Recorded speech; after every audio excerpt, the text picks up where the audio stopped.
Hello and welcome back, my dear ones. Are you ready for Pinocchio? Pinocchio.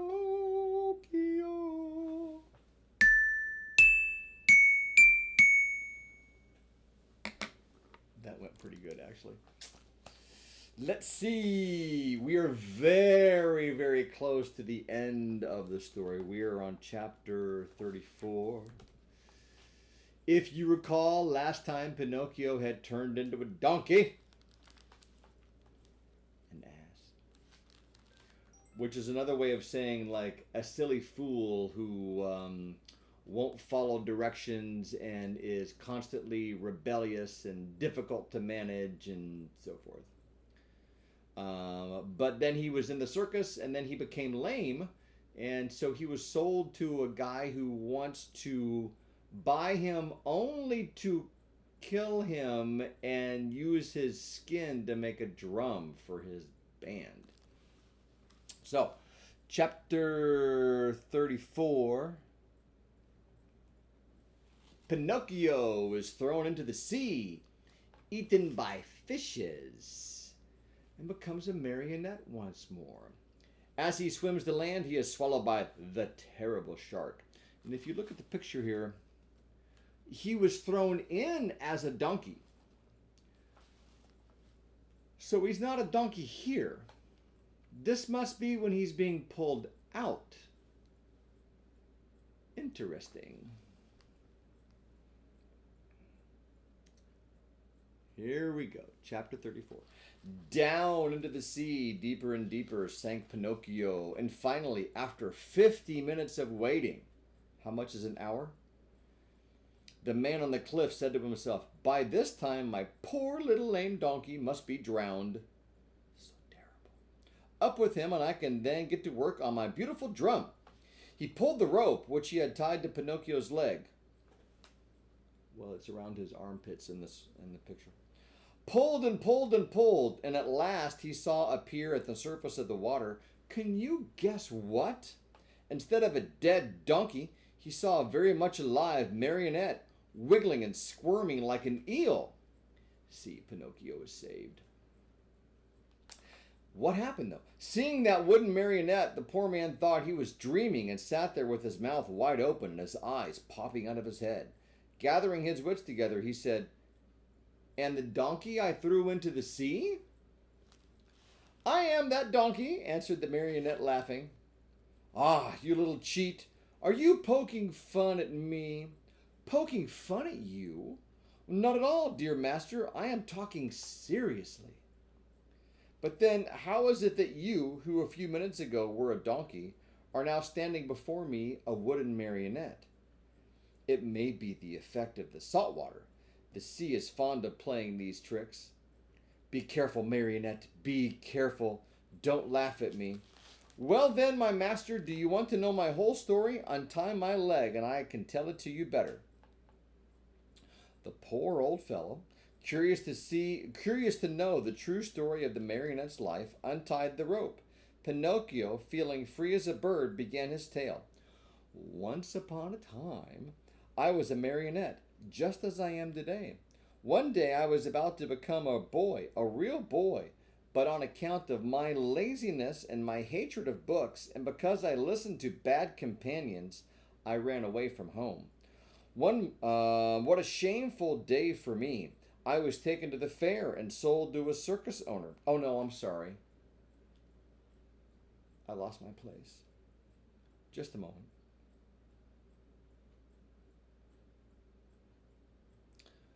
I'll go back and start over. So embarrassing. Don't tell anybody I messed up the story and had to go back. Once upon a time, I was a marionette, just as I am today.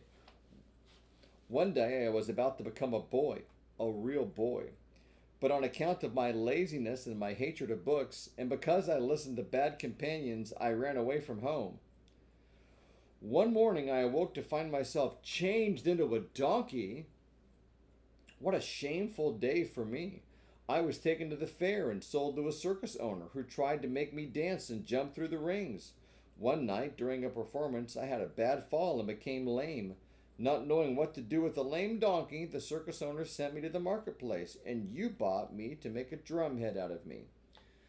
See, is this now a true representation of what really has happened? Is Pinocchio not only getting the things in their proper order correctly, but also correctly connecting the cause and effects? Do you remember that first story he told to Geppetto when Geppetto climbed in through the window and said, "What happened to your feet?" And that was the first story that Pinocchio had told about what had happened to him, and it was so confused. He got things out of order. Wasn't able to connect the choices he made to the things that happened, or the things that happened to the other things that happened.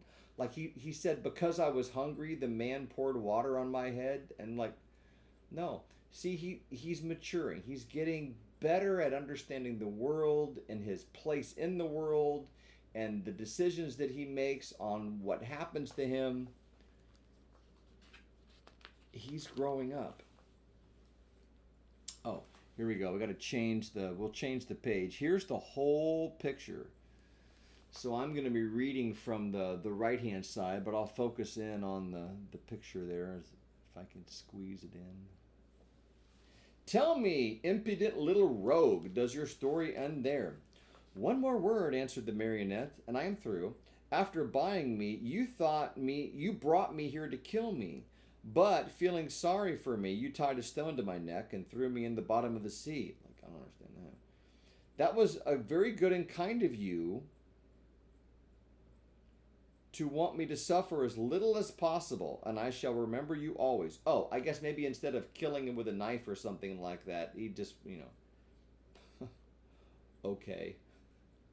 And now my fairy will take care of me, even if your fairy, who is she? She is my mother, and like all other mothers who love their children, she never loses sight of me, even though I do not deserve it. And today, this good fairy of mine, as soon as she saw me in danger of drowning, sent 1,000 fishes to the spot where I lay. They thought I was really a dead donkey and began to eat me. One ate my ears, another my nose, a third my neck and my mane. Some went at my legs and some at my back, and among the others there was one tiny fish so gentle and polite that he did me the great favor of eating even my tail.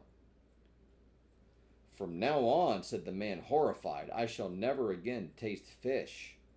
How should I enjoy the opening of a mullet just to find there the tail of a dead donkey? I think as you do, answered the marionette, laughing. Still, when the fish finished eating my donkey coat, they naturally came to the bones, or rather, in my case, to the wood, for, as you know, I am made of very hard wood.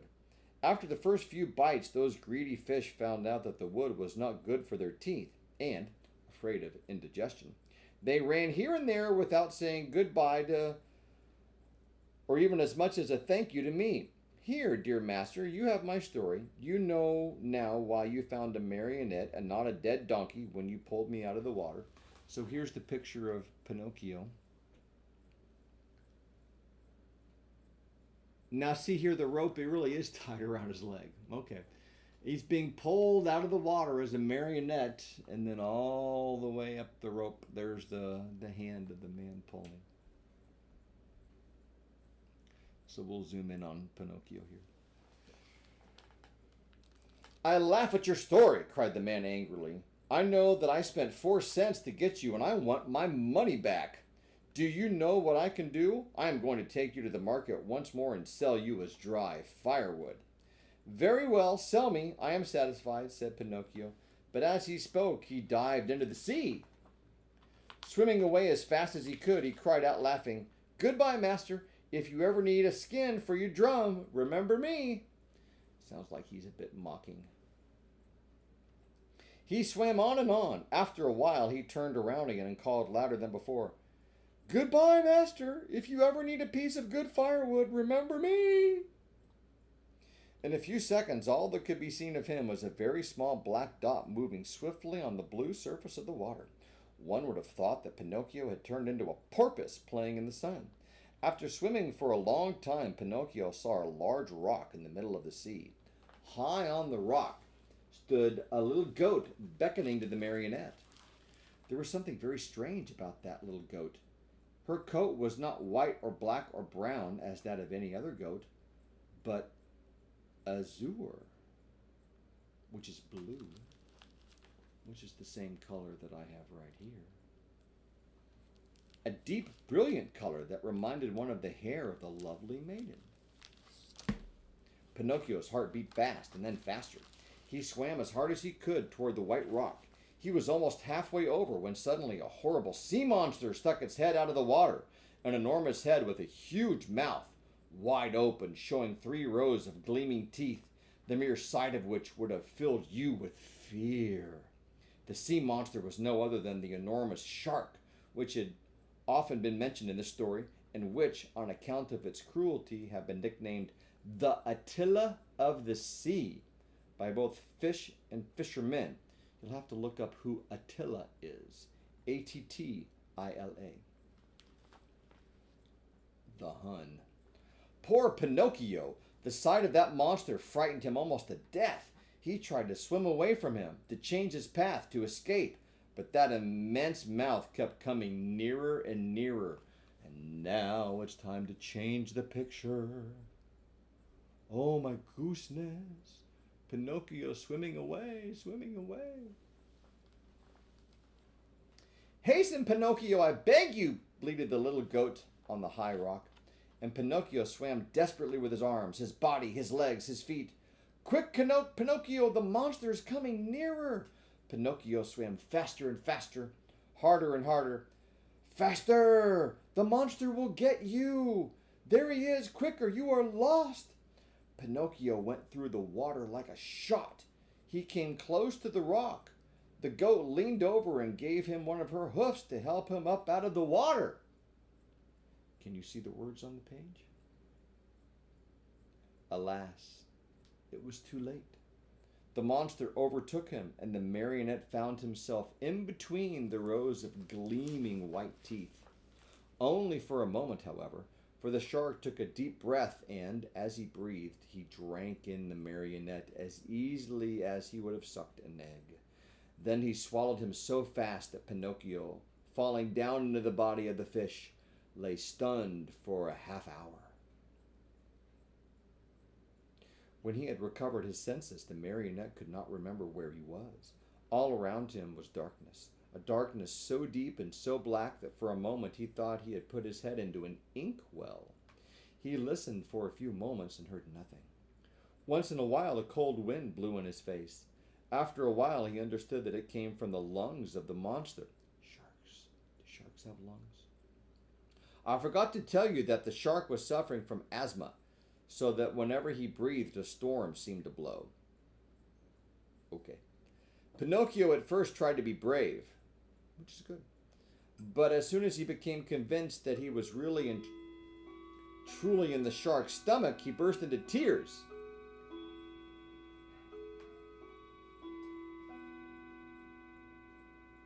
If you look at the clock over my shoulder here, you can see it's 6:15. What time is it where you are? Of course, it's time to finish the story. Help, help, he cried. Oh, poor me. Won't someone come to save me? Who is there to help you, unhappy boy? Said a rough voice. Who is talking? Asked Pinocchio, frozen with terror.